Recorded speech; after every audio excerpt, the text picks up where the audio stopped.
Hi guys, I'd like to welcome you guys back to Read with Melanin. Today we are talking about the books that I read in April, and I actually read 7 books in April. What? I read 7 books in April. Okay, cool. Okay, let's talk about them.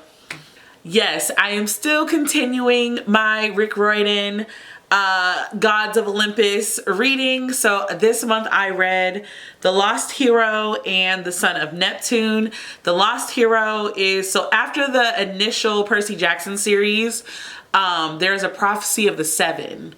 And so The Lost Hero is the first book that involves the prophecy of 7. And it involves a young man named Jason who ends up at Camp Half-Blood with no memory of who he is, where he came from, or anything like that. And the only clues that he have are that he speaks Latin and that he refers to the Greek gods by their Roman names. So for example, Zeus, he refers to him as Jupiter. So that's how the story takes place. It involves 3 new demigods that I actually really liked them. I'm actually enjoying this second series more than the first series. I don't know. I think because we already had so much background from the first series that the continuation into this one, I was like, you know what? I am a girl that likes books written in the same world. I like the consistency. I like the random moments where we see the same characters that we might have liked or disliked in the previous series. But this one, you are introduced to Jason, Piper, and Leo. And I think of the 3, I actually like Leo the best. I have my reasons. And then we go right into The Son of Neptune, which actually focuses on Percy Jackson again. But at first it focuses on Percy Jackson. Oh my God, I cannot remember his name. Frank?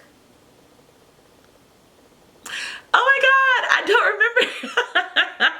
I don't remember the other 2 characters' names. Wait, no. I just finished this book like 2 weeks ago, and I actually like one of the new characters. Wait a minute. Y'all not getting me. Hold on. I got my computer right here. It is Frank. So it focuses on Percy Jackson, which we already met. Then we're introduced to Hazel and Frank. I love Hazel. I will just preface this. I really love Hazel.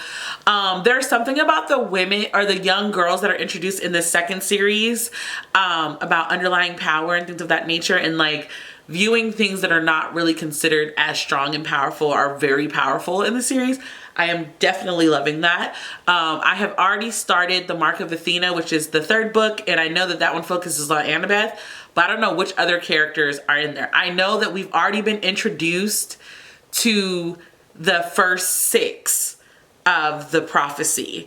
And my guess is the 7th is Annabeth. So yeah, we'll see. I don't know. I like it. I love the book so far. They give me something to listen to while I'm in the office. I was listening to the audiobooks on the YouTube channel Echo Whim, but I guess they got too many strikes because I guess you can't read audiobooks as a YouTube channel, even though I feel like you should be able to, but whatever. So now I have to download the book through the library apps and listen to it that way, but I was listening to it via the YouTube channel. I hope their YouTube channel is back, but if not, I'll be listening to Mark of Athena this week in the office. I will more than likely finish Mark of Athena, while I'm in the office this week. So yeah. I read Behind the Scenes by Christina C. Jones. So obviously I am still, whenever I keep saying, whenever I'm in I want to watch rom-coms, but I want Black people rom-coms, I watch the same ones over and over and over. And I really want to figure out what we got to do, instead of making these embarrassing dating shows that just have us out here looking pitiful. Why can't we invest in turning some of these Black romance novels into Black rom-coms that I can add to my watch list for when I have those kind of days? I don't know. That's just a thought. But this story is about a young man who is basically seeking redemption for himself. He was born into a well-known producer family, known for making movies, and he has the talent, but he had to overcome a lot of different things to get to where he is now. And the main female of this story was hired to basically help him make this dream come true, but the way that they meet is not normal, and it just creates a different dynamic. And again, I would totally watch this as a movie, like 100% will watch this as a movie, and I would go from there. The next book that I read that was really cute, surprisingly, I got it almost immediately from my library, which I was genuinely shocked about. It was The Kiss Countdown by Etta Easton. This is a fake dating romance. I'm trying to use the terms, but I be forgetting the terms, y'all. It's fake dating romance between a disgraced party planner and an astronaut. And the fake dating is beneficial to both of them, as all the stories go. I will say that what is it called? I hate the fake dating. I have a love-hate relationship with the fake dating trope, only because they always have that breakup thing, and the reason for the breakup never makes sense. Like, it is always like the dumbest thing is like, I do not believe that two real life adults would actually have this scene. I just don't believe that it would happen in real life. I will say that was an issue that I had with this book, but everything else, I loved it. I thought it was cute. It made me feel all fluffy inside. This is another one that I would love to see as a rom-com. The problem is, like, I have an image of the type of black man that that this main character, the male main character, looks like, but I don't have a name attached to it. So I don't know. I would love to just, live out one of these situations at this point, because they always find really fine, attractive people, and these fine, attractive people always have like amazing careers. Would love that. Yeah. My bad. Another one that I read that was just completely enjoyable to me was Tales of the Celestial Kingdom. This is like the short story novellas to the Daughter of the Moon Goddess series. And so I think the first couple ones are like before the Daughter of the Moon Goddess. Then there's there's a couple that are in between Daughter of the Moon Goddess and Warrior of the Sun. And then there's like one story that's after it. I loved it. She said that she wrote these never expecting it to actually get published. So the fact that she just wrote them because she like still loved the world that she created, I think you can feel that. I was like, keep writing random stories, sis. I do look forward to seeing what else she comes out with. I think for this to be her debut, she came out swinging. I would love, I don't know how to put this. I'm not saying this to be mean or anything, but I would actually like to see some standalones from her. I think that she could be one of those authors that writes amazing standalones, because me personally, I would have liked the duology. That could have been one gigantic fantasy book for me, because I feel like the second book had a lot of extra fluff in it to make it longer. They would have been able to cut that out and it would have been like, 700 pages, but it still would have been a good standalone. You know what I'm saying? Like, I think she could do it. I don't know what else she's working on next, but whatever it is, I more than likely will read it. I hope it's more Chinese mythology though. So y'all know me. Y'all know that I love the Disney Twisted Tales series. Y'all also know that, well, I don't know if I've ever said this online. Treasure Planet is one of my favorite retelling Disney movies. We love ourselves some Jam. However, the Twisted Tale anthology came out last year, and one of the stories that came with it was a Treasure Planet story. And so obviously this meant that I needed to actually like go read the book. I started reading the anthology, and then my life kind of went to hell in a handbasket, and I just didn't have the mental capacity to like fully enjoy it. So I took it back to the library. I got it back from the library last month, and I read all of the stories, And let me tell you, there was one where it's what if Remy met Colette instead of Linguini for Ratatouille. Loved, loved, loved that story. That I think that would have made the movie, because I like Ratatouille, but that would have really turned that movie out. There's two stories that I don't understand why they were short stories, and that is what if Mufasa gave up the throne. So the premise of this story is Mufasa actually survived the stampede and the attempt on his life, but he survived it at a great cost, to where he was super injured and was no longer able to do his job as the king of Pride Rock. And so it takes place 2 years after that, where Simba is in charge. And baby, I would have read the heck out of that. I don't understand. In fact, what they should do is they need to go ahead and give us a What If Lion King story. They need to go ahead and give us that. Thanks so much. That would be great. Then the other one that I would have really loved is the Robin Hood one. It's what if Robin Hood wasn't who you thought they were, and it's because Maiden Mariam is in fact Robin Hood, and Robin Hood, or Red, the male fox of the story, is actually just Red. He's one of her men. Would have loved that to be a full story. But you know what wasn't, or should never be a full story? In fact, should not have even been included in this anthology? Rattle the Stars. Rattle the Stars was the Treasure Planet story of this book. When I tell y'all, I'm so mad, because so the premise of the story is, what if Jim had joined the pirates? And so if you've ever watched Treasure Planet, you're thinking maybe that's when, like, they're on the planet and they meet to do the negotiations, and like maybe that's when Jim agrees to go with them. That could have been one. Or maybe it's at the end where he's like, when Silver's like, come with me. You're thinking, okay, maybe that's where he joined the pirates. No.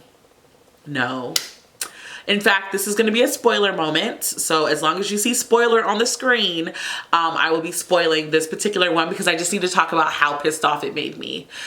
So in this one, if you guys have ever watched Treasure Planet, there is a big scene about a nova star that implodes, and you know, Jim is in charge of securing the ropes, but obviously Spider Dude, I always forget his name, cuts arrows, first classman arrows rope, and sends him into the black hole. Jim has this whole cry session. You know, Silver's like, you got your eyes on the stars, all this stuff. He goes to sleep, wakes up to Morph like harassing him. So he chases Morph into the kitchen, stifles Morph when all of the pirates come in, and it is revealed that Silver and the crew are actually pirates, and that they are ready to mutiny on the ship. That is the scene where Jim decides that the only way to save them is to not go consult with the captain, because clearly the captain would know what to do. It's at this point where, when Silver comes back downstairs to get his kaleidoscope, he meets Jim, and Jim basically threatens him with like a weapon before Silver could get his weapon out. And he's like, here's what's gonna happen. I heard everything. Like, I'm gonna join you guys, but the captain and the doctor are gonna go free. You're not gonna harm them. You're not gonna kill them. Without me, you're not gonna get the map. And I'm thinking, okay, well, this is not what I was expecting. This is fine. Y'all, why did the story end? So you know the part where Jim gets into the office and she's like, meet me on my ship, I'll make sure they all hang. And she shoots the door and they run away and they get on the ship. The story ends as Jimbo gets them on the ship and sends them away. That's it. So we didn't actually get any like new story. It is literally the scene that we've already watched the movie written out on paper. I felt like that's my rant. I was very disappointed. The Little Mermaid one, where it's what if Eric met Ariel right after the rescue when they're on the beach. I thought that was cute, but I felt like it was really drawn out and I was kind of bored. The other one, so y'all already know I loved the Tiana What If series, What If book. However, there's just no variation of the story where Lottie is not a ride or die. I love Lottie. Lottie is the A1 friend. So the premise of the Tiana story in this one is, what if Naveen had to get back to Maldonia like ASAP? So basically he landed in New Orleans. He got a telegram saying that he needed to get back to Maldonia because his father is sick. So he tries to get back, but he has to get help from Tiana and Lottie to get back. And I was like, oh, this is cute. This is cute. Because even in this story, Lottie is an A1 Day 1 friend. And, you know, the way that they write Tiana and Naveen, they always write it in a way where it's like, clearly they're flirting and clearly there's an attraction. I don't know. I just wish Disney hadn't played in our faces and made them frogs majority of the movie, because I would have loved to see that interaction with the humans. Yeah. Let me see. Was there any other stories of the series, of the book, that I was like, yeah. Oh, the other one. So there's already a Merida book, but in the short story, the story is, what if the triplets met the witch instead of Merida? And I know what you're thinking. The triplets are like toddlers. The story takes place when the triplets are 15 years old, and they're drifting apart as triplets. With Hamish, I think it's Hamish. Hamish being the triplet that wants them all to be together. And so they're 15, they're teenagers, they've got love, angst, all that stuff. I thought that one was done really, really well. I would have actually preferred that one. I haven't read the Merida one, because the Merida one is, what if Merida eats the cake instead of her mother? I think I would have liked this one, but I know that they wanted to keep Merida in the story, because in this series, in the short story, Merida is like off doing something diplomatic. So those are my thoughts. I thought all the other stories were decent. Like, none of them were like, oh my gosh, I loved it. The ones that I loved, I already mentioned. So if you are interested in the anthology, I think you should check it out. I would like to know which ones were your favorite stories. I'm still going to keep reading the What If series. I still have a bunch more to get through. So yeah, if you've read any, let me know. Let me know what books you guys oh wait, no, I lied. I have one more book, y'all. I was bored scrolling on, I think, Everand, just trying to see. And I came across that I had a book saved called Blind Date with the Book Boyfriend by Lucy Eden. And it was narrated by Wesley Siobhan, and Wesley Siobhan is one of my favorites. Y'all, why was this so freaking cute? To the point where not only did I read that one, but I had to look up the little short novellas that were written for it. So like 35 Years. So there's 35 Years and then Vegas Baby. Those are the two novellas that go with it. Yeah, it was really cute. So the premise of the story is that it's focused on a girl named Jordan who is in LA because she's in LA. She's about to interview for her dream job. While she's in LA, she decides that she wants to go to the bookstore because she's nervous and wants to go get books. In the bookstore, she ends up meeting this guy named Mike, and they end up spending the day together in a very cute rom-com-esque kind of way. But of course the reveal, I kind of guessed the reveal, I'm not gonna lie, like it was very obvious, but it was still cute enough for me to be like satisfied with. Yeah, I don't have anything else to say. I've been talking for like 20 minutes. So yeah, let me know what you guys read for the month of April. And as always, I will talk to you guys later. Bye.